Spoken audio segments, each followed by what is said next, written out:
কারিগরের নিপুণ হাতের ছোঁয়ায় তৈরি হচ্ছে নাড়ু, লাড্ডু ধরনের মুখরোচক খাবার। মাটির ব্যাংকে জমানো 1500 টাকা দিয়ে শুরু।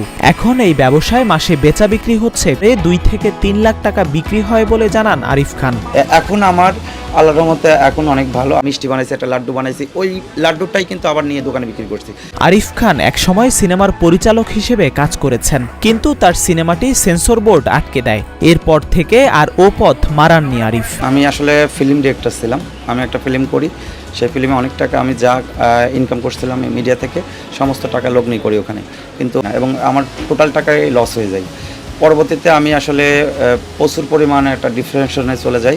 ব্যবসার শুরুতে আরিফ খান নিজে পায়ে হেঁটে দোকানে দোকানে ঘুরে বিক্রি করতেন এসব নাড়ু, লাড্ডু আর মিষ্টি। বর্তমানে মুদি দোকান থেকে শুরু করে বিভিন্ন সুপার শপে এখানকার পণ্য পাওয়া যায়। দেশের বাইরেও রয়েছে এর ব্যাপক চাহিদা। কোনো প্রকার ক্ষতিকারক রাসায়নিক ছাড়া সম্পূর্ণ প্রাকৃতিক উপাদান দিয়ে তৈরি করা হয় এসব পণ্য।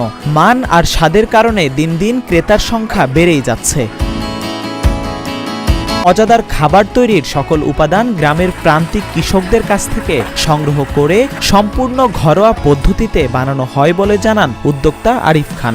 আমরা সবসময় চেষ্টা করি ফ্রেশ নেসটা রাখার। আমাদের এখানে সব মিলে 60-70 জন কর্মচারী আছে, তারা ওয়ার্কার আছে, তারা কাজ করতেছে, তাদের ফ্যামিলি চলতেছে, আমাদের ফ্যামিলি চলতেছে, সব মিলে আমরা হ্যাপি আছি আল্লাহর রহমতে।